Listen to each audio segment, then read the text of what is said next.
Amigos, ¿cómo están? Bienvenidos a Radio Uruguay, bienvenidos a La Máquina de Pensar, 1903, arranca La Máquina. Ayer estuvimos hablando con María José Bruña, con Anabela Balduvino y sobre Robert Doisneau, y también estuvimos hablando sobre esta obra de teatro que se llama Devenir Felisberto y que va en el Centro Cultural de España, va los viernes, sábado y domingo a las 21 horas.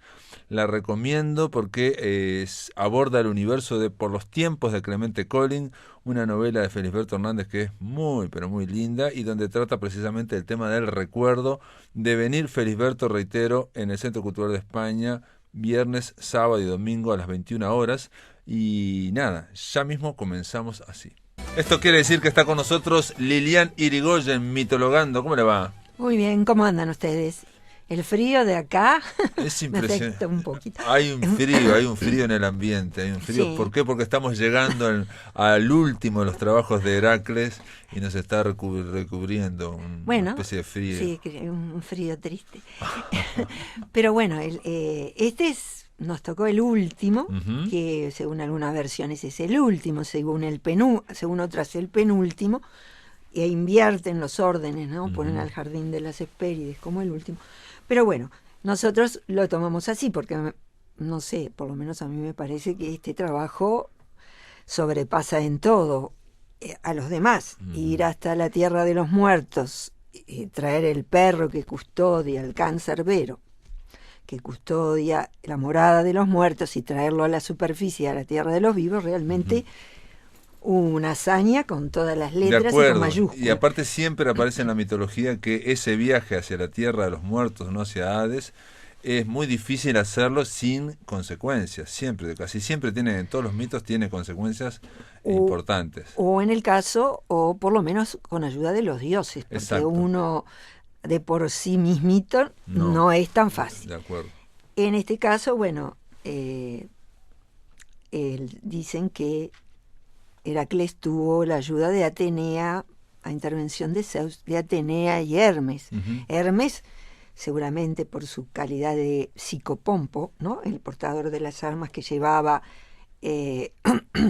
las almas de los muertos al Hades, seguramente le guió un poco en el camino. Pero bueno, veamos un poco quién era este Cerbero, ¿no? Este Cerbero Cerbero. Sí, no era un perro normal, digamos. No era un perro guardián sí se era, pero de un perrito faldero no era. No era normal. Para empezar tenía 3 cabezas. Para empezar, hay versiones que dicen 3, Píndaro creo que dice 100, hay otras versiones que dicen 50, no lo sé, pero esas 3 cabezas no eran comunes porque eran grandes, de grandes fauces. Además dicen que tenía cola de escorpión, algunos o de dragón, o sea que un colazo de ese perro era bravo, y dicen que tenía enroscados en el lomo serpientes. O sea que era de temer, el perro asustaría más de uno. Su función en el Hades era no permitir que entraran los vivos, por eso ahí debió recibir ayuda de Hermes y de Atenea, no permitir la entrada de los vivos y sobre todo no permitir la salida de las almas. Claro. O sea que era un perro guardián en todas las letras. Este perro tiene una genealogía. ¿Qué no tiene una genealogía? Todo. Incluso estoy viendo acá en Wikipedia que Kerberos o Kerberos es demonio del pozo. Puede ser, es una de las etimologías que tiene. Etimología. Claro, porque dicen que puede venir, no sé, desde esa traducción a otras más que estuve leyendo también ahí en Wikipedia, y en un diccionario etimológico que tengo. Pero el asunto es que este perro tiene una genealogía que está relativamente vinculada a los otros trabajos, porque dicen que bueno, era hijo de Tifón y Equidna, los famosos monstruos, que ya habíamos hablado, hermano del león de Nemea, el primer trabajo de Heracles, de la hidra de Lerna, del segundo trabajo de Heracles. Claro. Hermano también de la serpiente Ladón, que era la que cuidaba cuando las manzanas del Jardín de las Hespérides, y hermano también de la del águila que devoraba el hígado de Prometeo. Pero entonces, digamos, hablando solo de los 2 trabajos, el primero y el segundo hay dos monstruos que son hermanos del último y el penúltimo, ¿no? Exacto, está muy vinculado. También era hermano de otro, que es el perro que mató cuando atacó o quiso robar, o robó finalmente los bueyes de Geriones. O sea que todos esos trabajos están todos como entrelazados, ¿no? Porque digo, por lo menos por vínculos parentales, no sé, Sí, pero siempre fraternales, son monstruos, siempre son, digamos, que tienen el gran obstáculo y son un origen común, digamos. Sí. Bueno, cuando dentro, digamos, del Hades, cuando entró Heracles, ayudado, o sea, como sea, hay 4 puntos que son destacables dentro de ese viaje que realizó en el Hades. Según algunas versiones también se dice que entró por Ténaro, una ciudad que es de Laconia, del Peloponeso, que entró por ahí porque decían que había una boca del infierno que comunicaba. Según otras versiones, dice que entró por Heraclea del Ponto, que es una ciudad de Turquía, de la actual Turquía, que también dice que el Aqueronte fluía, el Aqueronte, uno de los ríos, de los 5 ríos del Hades, ¿no? Fluía o salía para el exterior por ahí. Y aparte se llama Heraclea de Ponto. Sí, porque, bueno, también una de las leyendas dice que el fundó Heracles. Uh-huh. Pero, bueno, sea por donde sea que entró, llegó a los recintos famosos de Hades y dicen que se topó con 2 sombras que le salieron al cruce. La sombra de Medusa, de la gorgona Medusa, que también hemos hablado de la gorgona Medusa, y la sombra de Meleagro, que nunca hemos hablado de Meleagro. Estas sombras, sobre todo Medusa, que era un monstruo, si nos acordamos, que convertía en piedra todo lo que miraba, pero fue muerto por Perseo, fue muerta por Perseo.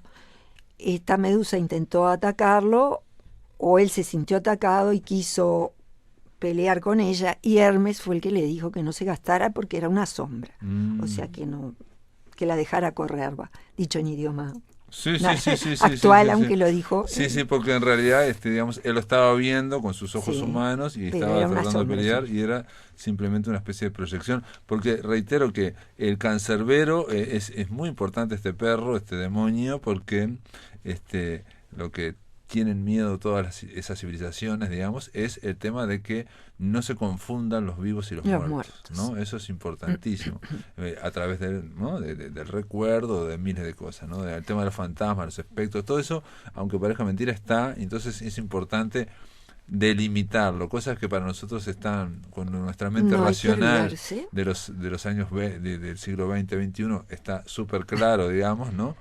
Para ellos no estaba. No hay que olvidarse del famoso, ya habíamos hablado también bastante de los misterios de Eleusis, ¿no? Claro. Donde estaba, que Heracles, dicen que también participó de estos misterios, que era como una especie de iniciación para poder, luego de muerto, cruzar en paz todos esos ríos y llegar al Hades. Bueno, dicen que Heracles realizó esos misterios, fue iniciado en esos misterios para hacer su descenso. Sí, para lograr capturar el can cerbero. Exacto, el él perro se preparó de todas las formas posibles. Sí. Y entre otras cosas fue un iniciado a los misterios eleusinos, en el Eleusis, que no sabemos exactamente lo que ocurría, pero bueno, ahí... Era un poco misterioso, pero bueno, era toda una iniciación. Inclusive esos misterios famosos, creo que ya lo habíamos dicho, siguieron sucediendo en la época histórica. No solo es a nivel mitológico. Claro, tal vez tienen un origen mitológico, o una explicación mitológica, pero se realizaron en la época histórica, y hubo muchas personas, como Alcibíades, el famoso general, dicen que Sócrates, varias personas, Pitágoras, concretas, vivas, que vivieron históricas, parte de la historia, que se iniciaron ahí. Bueno, en la leyenda Heracles hizo eso para buscar al cancerbero. Bueno, tuvo ese choque con la Medusa, un choque de sombras, digamos, y con Meleagro, que también intentó enfrentarse, pero Meleagro le lloró su historia de cómo había muerto, de toda... Nunca hablamos de Meleagro, era una historia muy interesante, tiene que ver con el jabalí de Calidón, pero bueno, va a quedar. tanto le contó su historia triste de cómo había muerto en esa cacería, según algunos, debido a su amor a Atalanta, la famosa amazona, una amazona, bueno, era una especie de amazona, no era amazona propiamente dicha, según otros muertos por Apolo. Bueno, el asunto es que tanto se conmovió Heracles que le preguntó si tenía una hermana viva, y él le dijo que sí, y le prometió casarse con esa hermana viva que tenía, que no era otra que Deyanira, la esposa que después tendría Heracles y sería la causante, sin querer, de su muerte, ¿no? Bueno, pasado estos periplos, siguió de largo, encontró otros 2 héroes que estaban encerrados en el Hades. Ya en el Hades, o sea, ya estamos Pirito, en el Hades. Pirito, sí, todo esto está sucediendo en el Hades. En el Hades, encontró a Pirito, en la tierra de los muertos, y a Teseo, que hemos hablado bastante de Teseo. Estos 2 héroes estaban encerrados en el Hades debido a que habían pretendido raptar a Perséfone, la esposa de Hades. Evidentemente tenían que recibir un castigo porque se habían jugado a suerte, según una leyenda, 2 hijas de Zeus, Helena de Troya, que había sido raptada por Teseo, y querían raptar a Perséfone. Por supuesto, Hades los recibió cuando vinieron a raptarla muy simpáticamente, los sentó, les dio asiento en el Hades y quedaron no se pudieron pegados. levantar. Sí. Heracles pudo despegar a Teseo, que era el que había raptado a Helena, pero a Pirito no. Y Pirito era un lapita, un rey lapita muy amigo de Teseo, ¿no? Teseo dice que se le arrancaron, digamos, parte de los muslos y por eso, digamos, son de nalgas tienen nalgas estrechas, tienen poco muslo, digamos, poca pata. Exactamente. Los atenienses. Bueno, Pirito quedó encerrado. Después de eso hay otra liberación que él hace, Ascálafo, que es un hijo de una ninfa infernal y del río Aqueronte, porque también todo era personificado por los griegos. El Aqueronte, que era el río más importante del infierno, junto al Cosito, al Flegetonte, la Estigia, el Leteo, el río del olvido. El Leteo, el río del olvido. El río del olvido, el Cosito, el río de las lágrimas, hecho por todas las lágrimas de los penados. Y la Estigia, no olvidarse, la laguna donde Tetis bañó a Aquiles, y sosteniéndolo del talón fue su parte débil, ¿no?, de Aquiles. Pero bueno, Ascálafo fue el que le contó a los dioses que Perséfone había comido un grano de granada, por lo que no podía abandonar el Hades. Y bueno, la castigó Demeter, la mamá de Perséfone, poniéndole un bloque sobre este hombre que no podía pararse en ningún momento ni salir de ahí. ¿Quién es Heracles? Este es Ascálafo. Otro héroe, héroe es un decir, el único evento conocido de él es este. Dicen que Heracles le pudo sacar ese bloque que lo ataba al Hades, pero aún así Demeter, que era muy vengativa como todas las dioses, lo transformó en lechuza, todavía odiándolo por haber arrebatado a su hija, ¿no? Y que Perséfone estuviera 6 meses en el Hades y 6 meses florecido con la primavera. Sí. Claro, es toda esa leyenda que explica las estaciones, ¿no? Bueno, y después nos queda la de Menetes. Menetes era el boyero de Hades, que tiene que ver con Geriones. Todo esto antes de que él llegara al Cancerbero, ¿no? Antes todo de que Heracles, esto es todo su periplo en el Hades. Va pasando por todas las cosas que le van apareciendo en el Hades. Menetes quiso, o sea, las almas fueron, o dicen algunas versiones, trataron de pedirle, tenían sed y le pidieron a Heracles bebida. Dicen que bebían o necesitaban libaciones para sentirse bien, libaciones de sangre, sobre todo estos que no eran adorados, o sea, habían muerto y sus familiares no ejercían ningún recuerdo de esto. Bueno, las libaciones de sangre. Y entonces quiso sacrificar algún buey, y por supuesto Menetes, el boyero de Hades, trató de que no lo hiciera, y Heracles lo tomó, como solía hacer, fuertemente, y le quebró un par de costillas. Y hubiera salido peor parado si no fuera porque Perséfone se presentó y lo trató de protegerlo. Y entonces Heracles le pidió si podía hablar con Hades. Ella lo soltó, soltó a este Menetes, y fue con Perséfone a hablar con Hades, donde él le pidió si le podía dar o prestar o ver el cáncer. El perro cerbero. Claro, según la mayoría de las versiones algunos dicen que luchó, pero la mayoría de las versiones dice que se lo prestó con la condición de que no lo lastimara ni usara armas, simplemente su fuerza. Bueno, Heracles, ¿qué era lo suyo? La fuerza. O sea que le pedían, fue a lo suyo. Igual tuvo que luchar contra el perro. ¿No? Claro. O sea, Hades le da permiso para que se lo lleve, pero es como diciendo, agarrarlo si podés, digo, ¿no? Y pudo. ¿Qué no podía Heracles? Y llegó a pelear. Tuvo que luchar contra el perro y arrastrarlo con los gigantes. Sí. Bueno, él luchó contra el perro, dice que inclusive el perro lo picó con la cola, pero así todo, él lo atontó y se lo pudo llevar, lo encadenó y se lo llevó a Euristeo. O sea, miren qué viaje. Algunos dicen que salió porque había otro lugar que también se consideraba una boca del infierno, que era en Trecén, que no nos olvidemos que es donde nació Teseo. O sea que está todo muy vinculado. Salió por esa boca, según algunas versiones, según otras por Heraclea del Ponto, por donde haya entrado, y se lo llevó a Euristeo, que por supuesto, famoso por ser un ser muy pusilánime, a pesar de que le había pedido que le trajera ese animal, después se ocultó en su famosa tinaja, donde cada vez que traía un monstruo que no le gustaba, él iba y se escondía. Finalmente el can fue devuelto a su dueño, y finalmente Heracles quedó libre de sus trabajos. Ese sería más o menos el periplo de los 12 trabajos de Hércules. Igual Euristeo, digamos, este último trabajo es para poner un gran obstáculo, porque no lo precisaba, no pudo hacer nada con el perro, con el cáncer. Bueno, más o menos con todo, ¿para qué le servía todo? Para nada.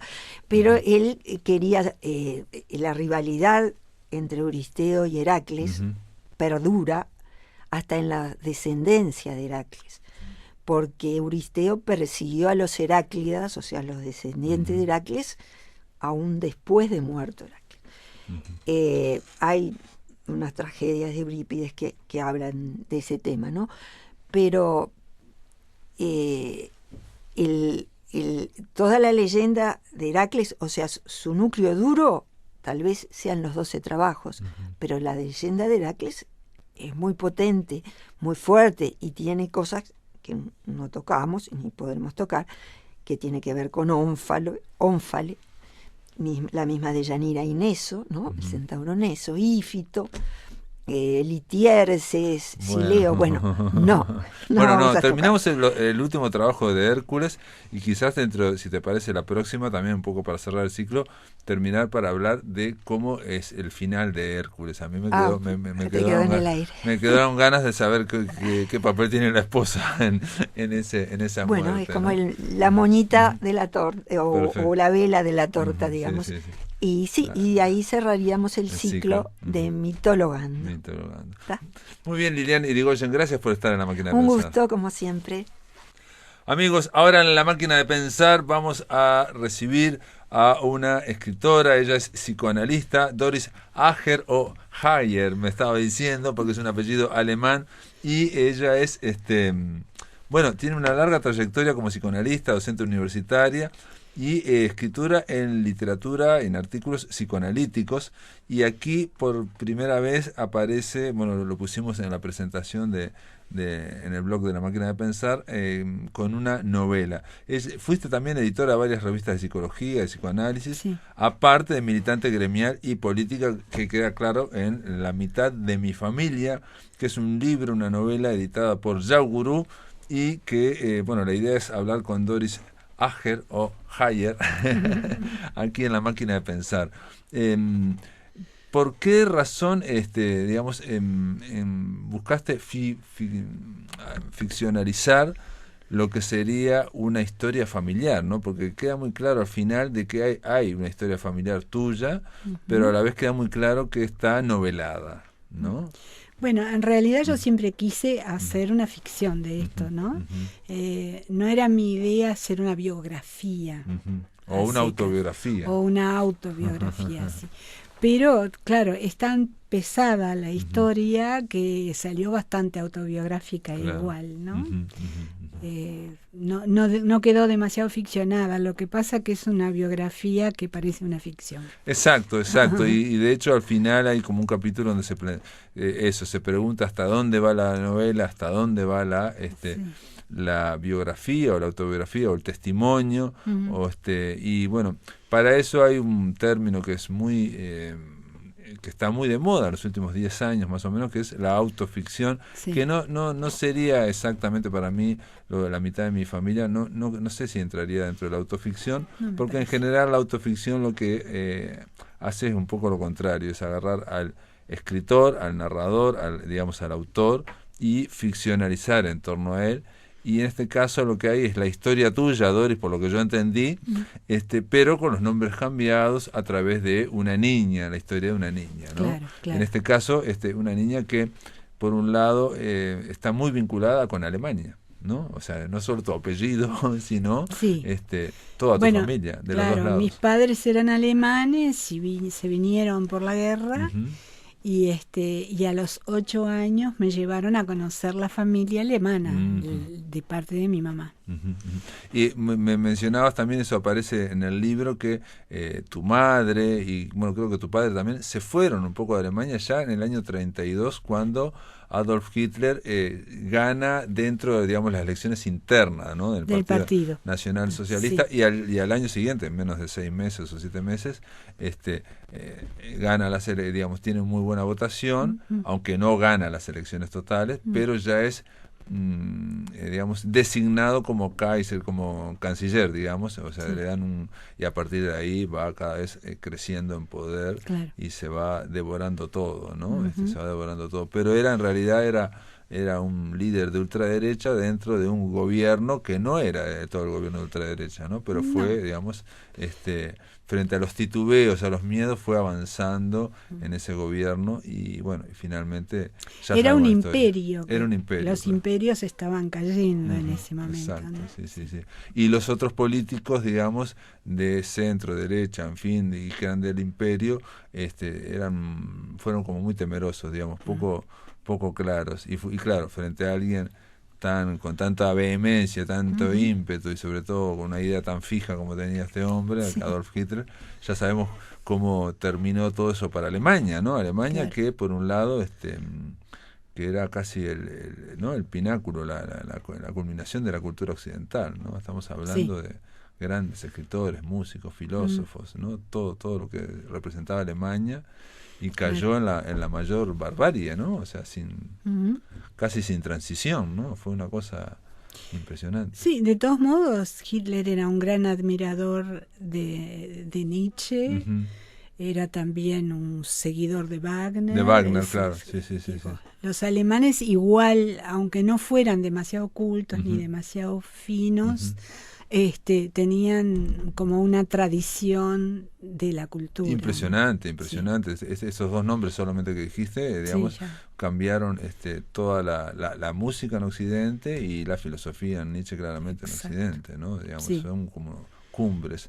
Aparte de que hubo después otros filósofos, en fin, que Heidegger, que incluso estuvo vinculado, ahora lo sabemos, al nazismo, ¿no? Estuvo vinculado.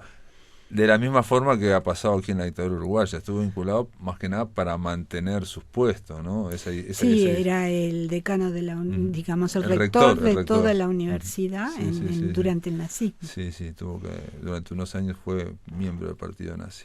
Bueno, pero el tema es que acá esta historia aparece rápidamente en Uruguay, ¿no? O sea, y hay como una, ¿no? Hay como una especie de péndulo, ¿no? Por un lado está la historia uruguaya, ¿no? Con lo que representaba todo el Uruguay, digamos, esa cuestión como de mosaico, ¿no? De culturas, ¿no? O sea, aquí se mencionan a muchas nacionalidades, muchos inmigrantes que estaban llegando, ¿no? Claro, estaban llegando por la propia guerra, por el avance del nazismo en toda Europa, no solo en Alemania. Y bueno, yo cuento aquí que en la escuela éramos una cantidad de hijos de inmigrantes europeos, no solo alemanes, claro. también italianos, franceses. Sí, de otros países también, sí, ¿no? Sí.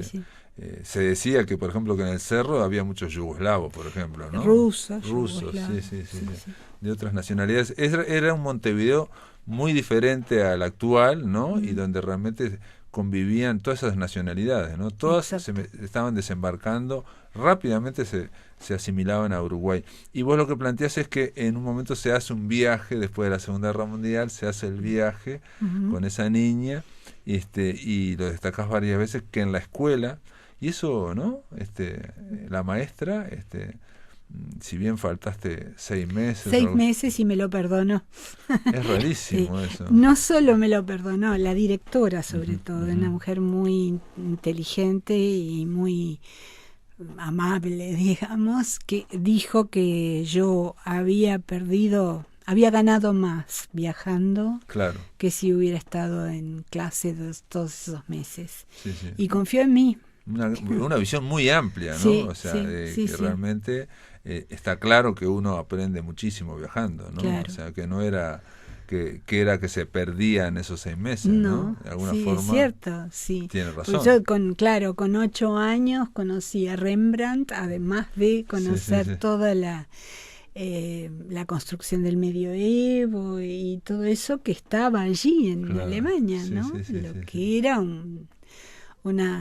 había una pequeña ciudad cerca de donde vivían mis abuelos que era absolutamente medieval y tenía todos los mitos presentes, o sea que uno iba allí y se encontraba la fuente de donde salían los niños, el zorro que los asustaba, es decir, toda una historia que más allá de un castillo que en realidad no mostraba nada, digamos, político, sino más que nada mitológico. Claro, esa mitología germánica que es muy presente, bueno, Wagner y todo eso es muy presente, ¿no? En él y todo eso. Y una de las cosas que forman el nudo de la mitad de mi familia, ¿no?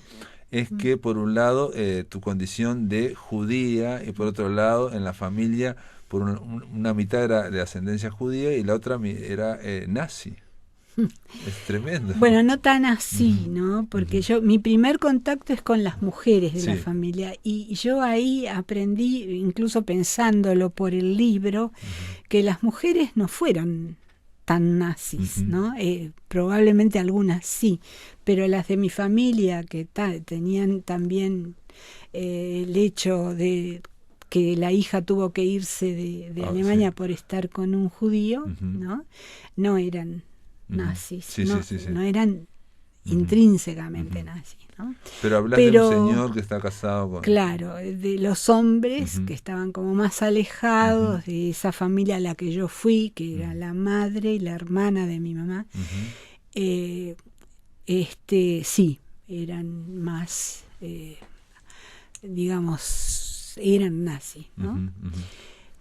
Un tío... y cuando decimos que eran nazis, quiere decir que eran simpatizantes o que eran del partido. Ideológicamente. Claro. No implica que sean, por ejemplo, militares, SSS, porque viste que siempre hay como una unión de todo eso y es mucho más amplio, ¿no? Una cosa era el partido nazi, otra cosa eran todos los que simpatizaban y otra cosa eran los que eran, por ejemplo, camisas pardas, por ejemplo, ¿no? Sí, lo que pasa que ya eran mayores, ¿no? No había hombres muy jóvenes en la familia de mi mamá. Había un tío que fue ideológicamente nazi, pero no fue militar. Claro. Y el padre de ella, que fue muy fuertemente nazi, también ideológicamente. Ideológicamente, sí. Pero era químico, ingeniero químico y tampoco fue militar, tampoco fue soldado, ¿no? Claro. Entonces está lo que sí él rechazó profundamente que mi madre se casara con un judío. Porque en ese sentido sí. Por ese lado. Porque aparte tampoco, al ser ingeniero químico no participó en la guerra, digamos, no militarmente. En la guerra. O sea, todo lo que sabemos, después supimos de la Segunda Guerra Mundial, digamos, no estuvo él, digamos, activamente, ¿no? Sí, pero la dio por muerta por irse. Por irse y por casarse con un judío. Claro. Eso genera también un problema con tu madre, ¿no? Al volver, ¿no? Al volver a Alemania. Él ya había fallecido, y había fallecido bastante mal, ¿no? Había fallecido con un cáncer y preso por nazi.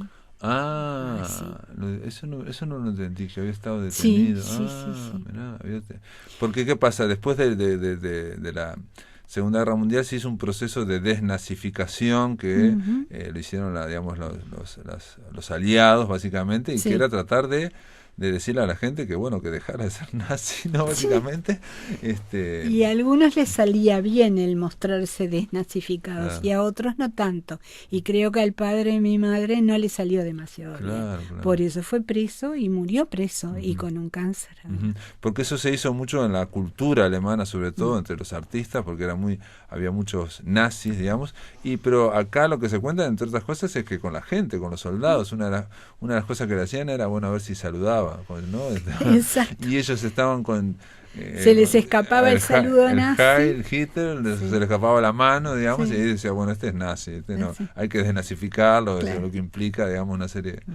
Y hay otros que trataban de no hacer ese reflejo. De evitarlo, pero el reflejo condicionado. Un tío mío me contaba, él, porque lo vivió, que para que no le saliera el automatismo del saludo nazi, se puso una botellita con un líquido dentro del bolsillo y el dedo para taparlo, porque si lo destapaba se mojaba. Entonces, en el momento de que le sale el saludo, se moja y no saca la mano.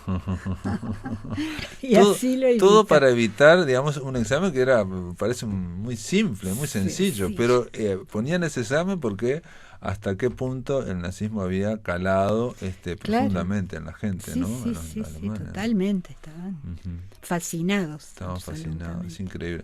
Bueno, vamos a hacer una pausa, amigos, estamos conversando aquí con Doris Ager que es sobre la mitad de mi familia. Es una novela, reitero, que relata los dos orígenes alemanes, y que habla de esa división que ocurrió en Alemania, en toda Europa en realidad, entre los que eran nazis y los que eran antinazis simplemente, ¿no? Era así. Después de la pausa seguimos aquí en La Máquina de Pensar. Continuamos en La Máquina de Pensar, estamos conversando con Doris Ager o Hayer. Decidite. Este apellido alemán me trae a maltraer. La mitad de mi familia es su novela, está publicada en Yagurú y tiene que contar precisamente es una niña que va contando todo ese periplo que es ir a atravesar el Océano Atlántico, ir a Alemania, esa niña, y conocer sus orígenes familiares, ¿no? Básicamente. La otra mitad de la familia, ¿no? Porque la abuela, digamos del papá, la madre del padre estaba acá, digamos, ¿no? Claro. Pero y lo que es ver otra cultura es un viaje impresionante. Ahora estábamos hablando de que, claro, vos llegaste y Alemania estaba todavía destruida. Había, ¿no? ruinas, había muchas ruinas. 7, 8 años después de terminar la Segunda Guerra Mundial, fue sometida a un gran bombardeo, ¿no? Alemania, ¿no? ¿En qué lugar? Una ciudad pequeña, relativamente, de 300.000 habitantes. Mannheim. En Mannheim, muy cerca de una ciudad que sí es importante desde el punto de vista cultural, que es Heidelberg. Heidelberg, claro, Heidelberg es. No, ciudad universitaria. Claro. Y entonces yo te decía que hay una serie de pequeñas anécdotas en la familia que me llamaron mucho la atención, por ejemplo, que hablaban incluso de porque ¿qué pasa con los alemanes? Tenían incluso la memoria de la Primera Guerra Mundial, claro, ¿no? Claro. Y que había un tío, gente conocida de la familia o familiares que para no ir en la Primera Guerra Mundial a la guerra, ¿no? Porque fue una gran carnicería la Primera Guerra Mundial. Uno de ellos se saca un ojo, se lastima un ojo. Es increíble. Sí. Es durísimo, uno se sorprende el valor que hay que tener para, ¿no? Para ese que se saca el ojo era judío, lo que pasa que ya, bueno, era judío alemán, claro. ¿no? Un alemán nacido en Alemania, pero de origen judío. Pero sí, los judíos siempre fueron muy antibélicos, claro. por lo menos hasta que llegaron a Israel. Y bueno, en todo ese periodo, la guerra era lo que menos querían, de lo que menos querían participar.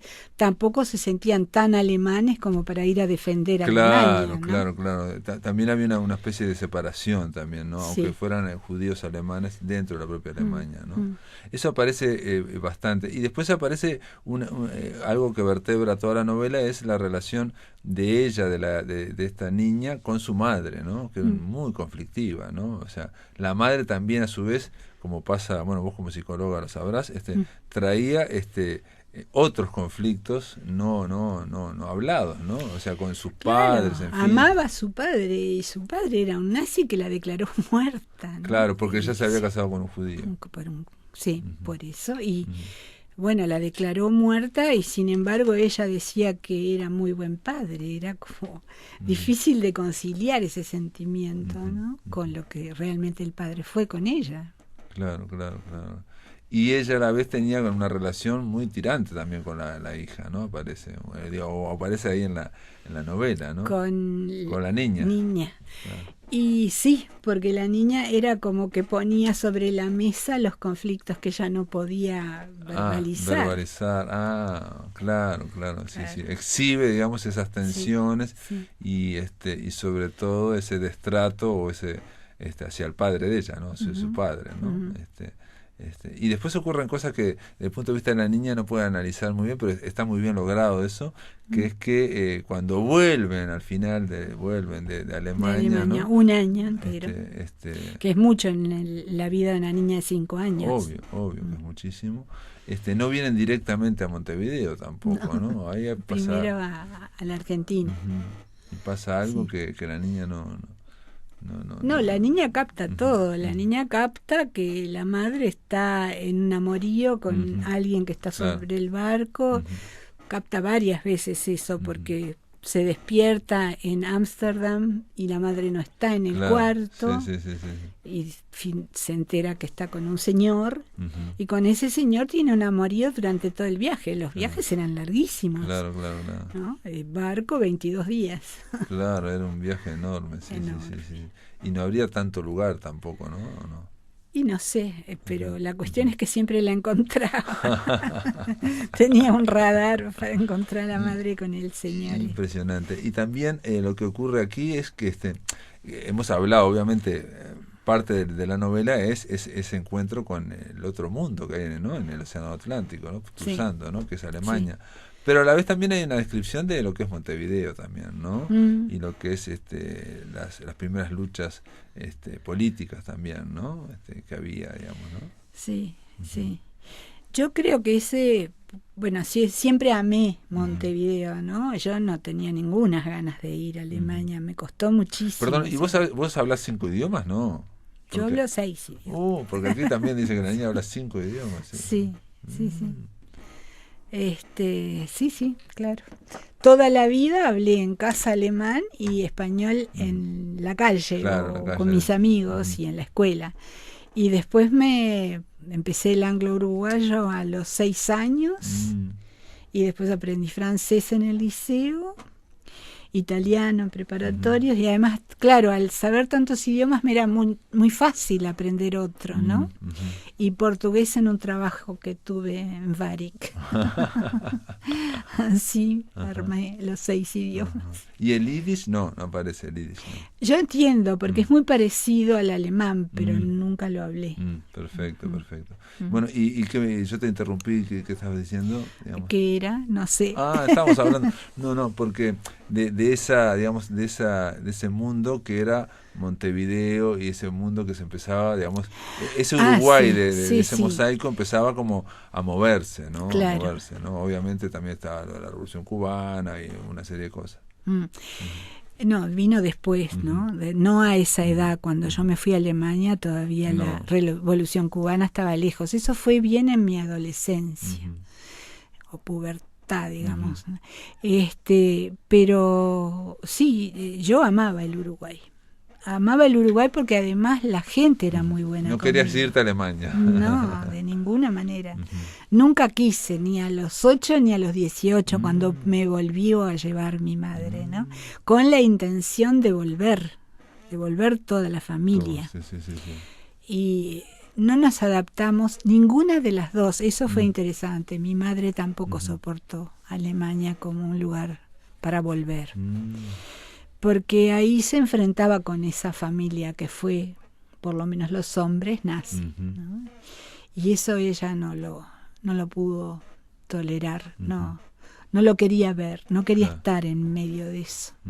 De todas formas, por lo que aparece en la novela, tu padre sí que estaba afín a volver, digamos, en fin. Sí, como una especie es muy de proyecto. raro eso también. Porque tu padre aparece una y otra vez como algo difícil de catalogar ahora, que es como un libre pensador, ¿no? Es alguien que, digamos, ama la libertad y que no está dispuesto a ponerse con ningún sistema autoritario, sin ninguna cosa, digamos.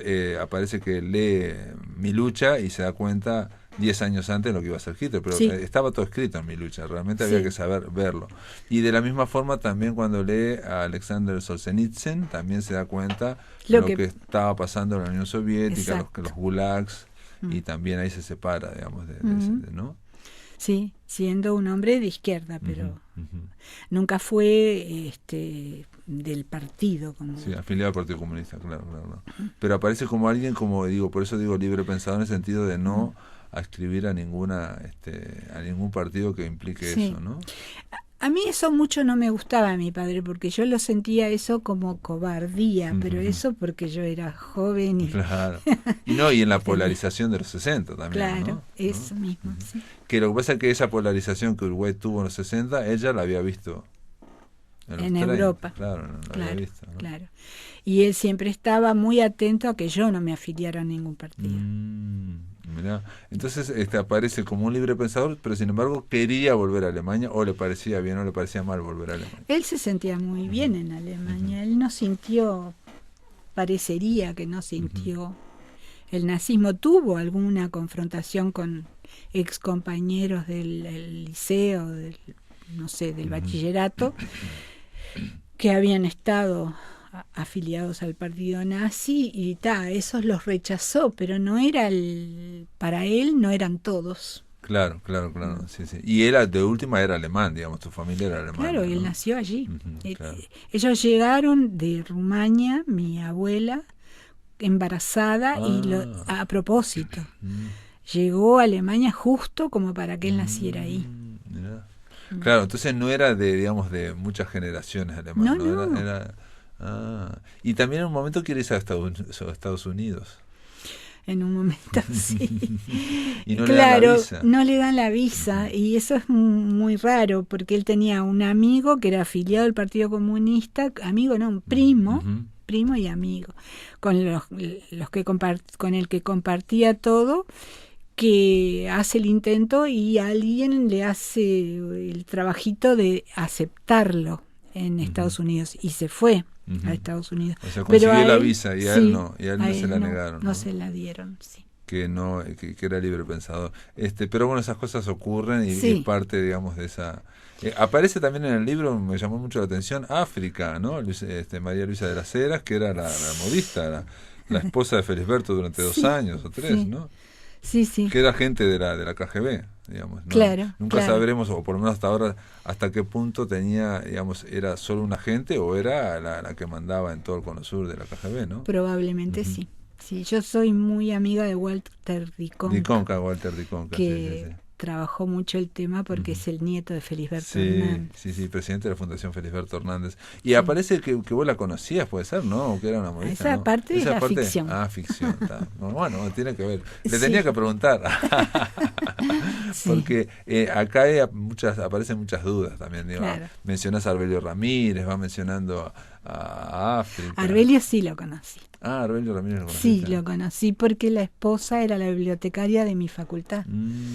Esther Ramírez. Esther Ramírez. Sí. Y Arbelio lo conocí ahí, un poco antes de que muriera. Claro, Arbelio Ramírez, el día que el Che Guevara vino a visitar el Paraninfo de la universidad, a la salida, digamos, se produce ahí un tumulto y Arbelio Ramírez es asesinado. Y se dijo en su momento que era una bala para el Che, pero bueno, eso creo que está bastante... Y yo estaba, porque yo fui a ver al Che Ah, a la fuiste, sí. universidad. Porque creo que estaba el Che y... El Che dio una conferencia en la Universidad de la Paraninfo, República. sí, en el Paraninfo. Sí, Sí, y sí. yo estaba, yo fui. Y salió después por Eduardo Acevedo, Sí. y ahí se armó el tole ahí, ¿no? Sí. Creo que estaba Salvador Allende también. Y nada, Arbelio muere, bueno, y aparece aquí, aparece como una escena, digamos, en la mitad de mi familia, para volver a decir una y otra vez cuando hay polarización, ¿no? Lo que pasa en la sociedad, como hay Claro, algunos, claro. hay víctimas, ¿no? En este caso, ¿no? Muy bien, Doris, no sé, se nos terminó el tiempo. Bueno, La mitad está, de mi... Sí. está para seguirla leyendo. Yo quiero decir una Sí. cosita nomás que siempre me olvido de decir. La mitad de mi familia en realidad es la mitad del título también. Ah. Porque yo en la primera página digo, la mitad de mi familia mató a la otra mitad. Que es como simbólicamente lo que ocurrió entre judíos y nazis Claro. en Alemania. Claro. Ese sería el título completo. Tremendo. Sí, en ¿no? realidad queda como escondido, pero Claro. está por ahí. Bueno, muy bien. La mitad de mi familia, esto está editado por Yagurú, está en todas las librerías que distribuye Yagurú. Y nada, Doris, gracias por estar en la máquina de pensar. No, muchas gracias a ti por invitar.